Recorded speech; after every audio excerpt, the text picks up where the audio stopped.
আজকে আপনাদের সাথে খুব মজার একটা নাস্তা শেয়ার করব। এটা ছোট থেকে বুড়ো বয়সী সবাই খেতে পারবে। আর এই গরমের ভিতরে আপনাদের এত মজার একটা নাস্তা শেয়ার করেছি, অবশ্যই ফুল ভিডিওটা দেখবেন। আসসালামু আলাইকুম, চলেন ভিডিওটা শুরু করি। এখানে 2টা আলু কুচিয়ে নিয়ে নিয়েছি, তারপর হলো আমি পেঁয়াজ কুচিয়ে নিয়ে নিয়েছি। এটা আপনাদের পরিমাণ মতো নেবেন। তারপর এখানে হলো আমি ব্রয়লার মুরগি থেতো করে নিয়েছি এবং গোলমরিচ কাঁচামরিচও থেতো করে নিয়েছি সাথে। তো এটার ভিতরে দিয়ে দিলাম। তারপর একটুখানি সামান্য আদা রসুন বাটা দিয়ে দিলাম, হাফ চামচ মরিচের ফাঁকি, স্বাদ মতো লবণ এবং ঝালের জন্য 2 চামচ হলো মরিচের গুঁড়াও দিয়ে দিলাম। এরপর টেস্টিং সল্ট দিয়ে দিলাম হাফ চামচের মতো। একটু এক্সট্রা স্বাদের জন্য আমি এখানে বিট লবণ অ্যাড করেছি। তারপর এখানে দিয়ে দিলাম সয়া সস। এরপর এটাকে সুন্দর করে এখন কিন্তু মেখে নিব। আর 4 চামচের 3 চামচ মতো ময়দা দিয়ে দিয়েছি।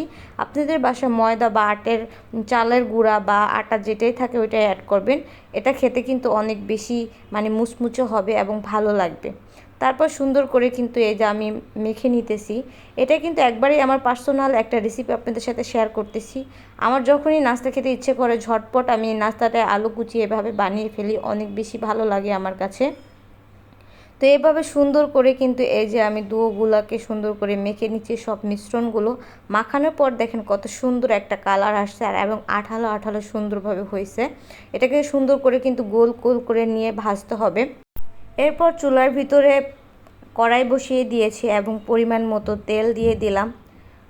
যখনই তেলটা গরম হয়ে যাবে, হালকা গরম হয়ে যাবে, তখন এখান থেকে কিছুটা তেল আমি এটার ভিতরে অ্যাড করে দিব। এতে সুন্দর একটা ঘ্রাণ আসে এবং কিছুটা কাঁচামরিচও কিন্তু পরে কুচিয়ে দিয়ে দিয়েছি। এটাকে আবার সুন্দর করে একটু মেখে নিব।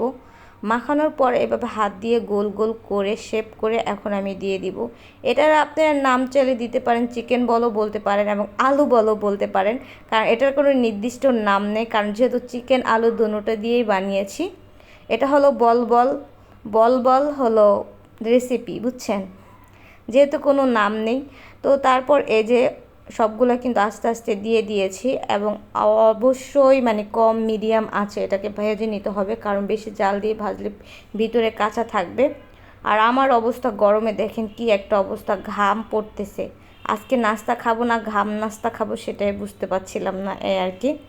তো ফাইনালি দেখেন যখনই এভাবে লাল লাল করে ভাজা হয়ে যাবে এবং মুচমুচে হয়ে যাবে, তখনই কিন্তু আমার এই পাকোড়াগুলো হয়ে গেছে। চিকেন বল বা আলু বলের পাকোড়া যাই বলেন, এটা কিন্তু হয়ে গেছে। এখন কিন্তু আমি নামিয়ে নিব। কত সুন্দর একটা কালার আসছে আর দেখতে তো খুব বেশি লোভনীয় লাগতেছিল।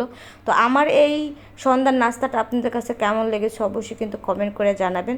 তারপরে খুব মজা করে খেয়ে নিলাম। তো ভিডিওটা আজকে এই পর্যন্ত। আল্লাহ হাফিজ। পরবর্তী ভিডিওতে আবার আপনাদের সাথে দেখা হবে। Tata, bye bye.